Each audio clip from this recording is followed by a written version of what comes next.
दोस्तों ओम नमः शिवाय। दोस्तों अपना राशिफल देखने के लिए इस चैनल को सब्सक्राइब करें और नोटिफिकेशन की बेल को दबा करके सेलेक्ट ऑल कर लें।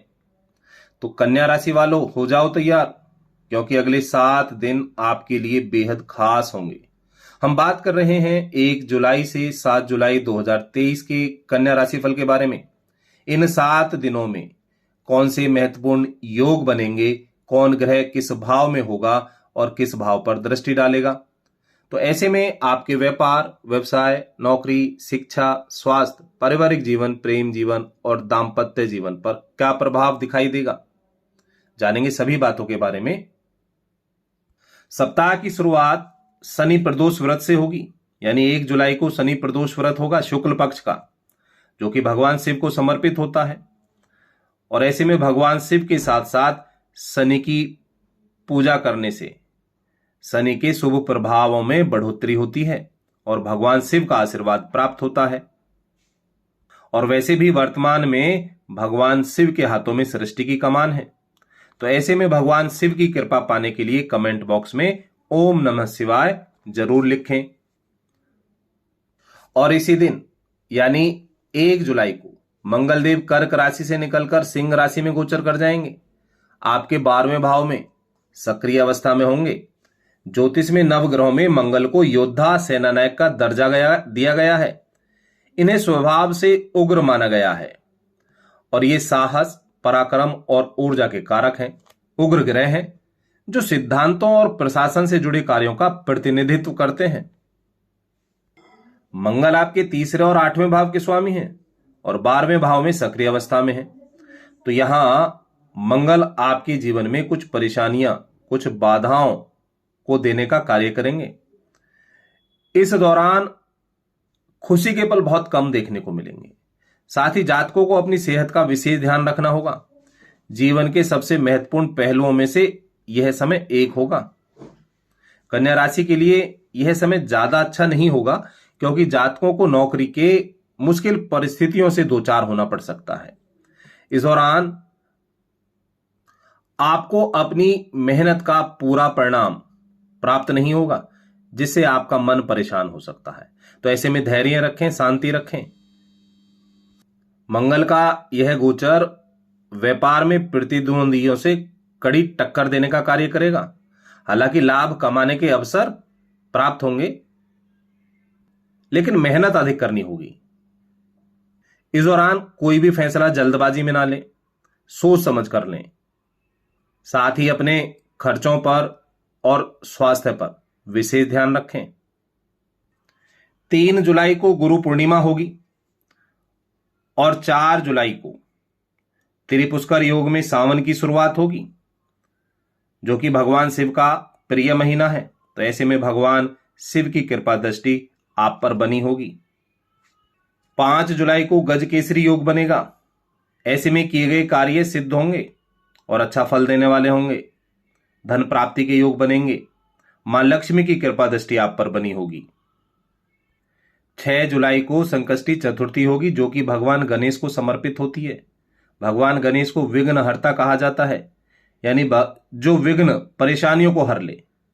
तो ऐसे में भगवान गणेश की कृपा से सुख समृद्धि में बढ़ोतरी होगी और परेशानियां खत्म होंगी। और सप्ताह के अंतिम दिन यानी 7 जुलाई को शुक्रदेव कर्क राशि से निकलकर सिंह राशि में गोचर कर जाएंगे। आपके 12वें भाव में सक्रिय अवस्था में होंगे, जहां पहले से ही मंगलदेव विराजमान है।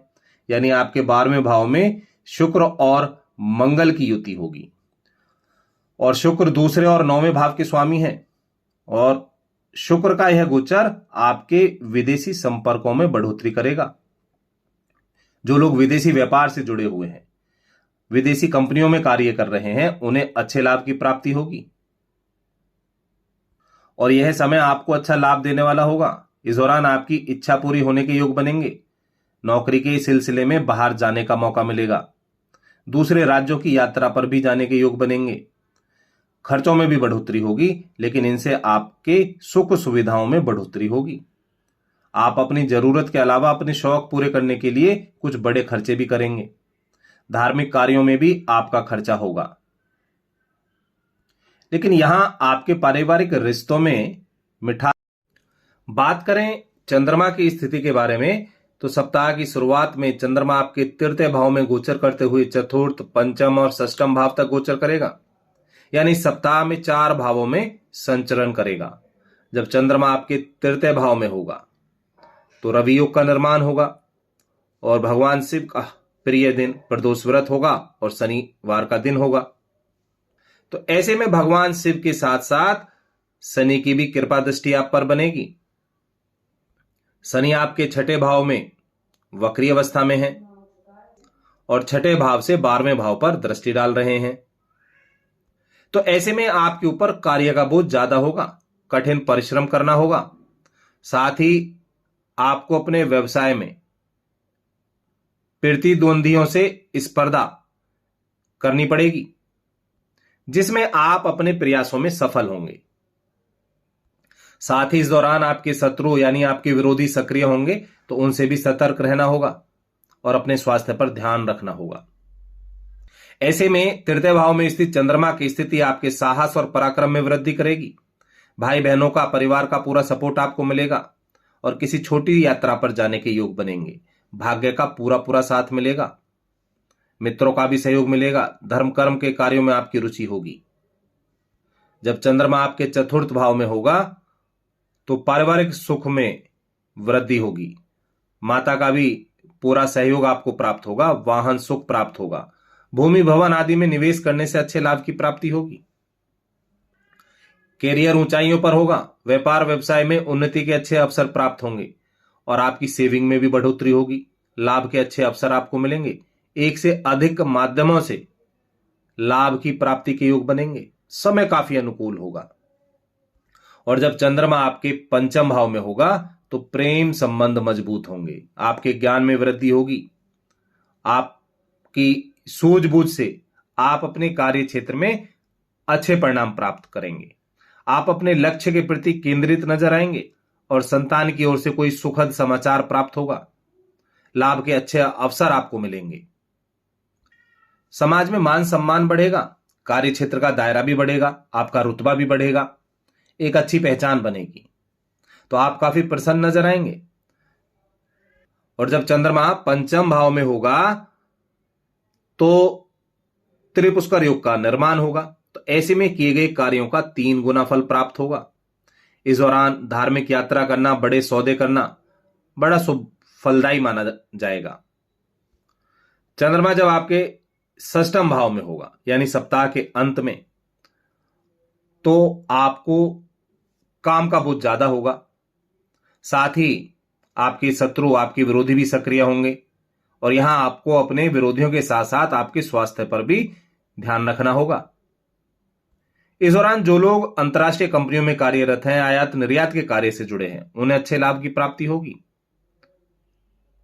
यानी पूरा सप्ताह आपके लिए शानदार साबित होगा। और इस सप्ताह में 4 जुलाई को सावन की शुरुआत होगी, जो कि भगवान शिव का प्रिय दिन है। और वैसे भी वर्तमान में भगवान विष्णु योग निद्रा में है, यानी भगवान शिव के हाथों में सृष्टि की कमान है। तो ऐसे में भगवान शिव की कृपा दृष्टि आप पर बनी होगी। आपके सभी मनोरथ, सभी कार्य सिद्ध होंगे। कुल मिलाकर मां लक्ष्मी की कृपा से धन धान्य में वृद्धि होगी और समय काफी अनुकूल होगा। तो दोस्तों, ऐसी जानकारी लेने के लिए हमारे चैनल से जुड़े रहें। चैनल को लाइक, शेयर और सब्सक्राइब जरूर करें।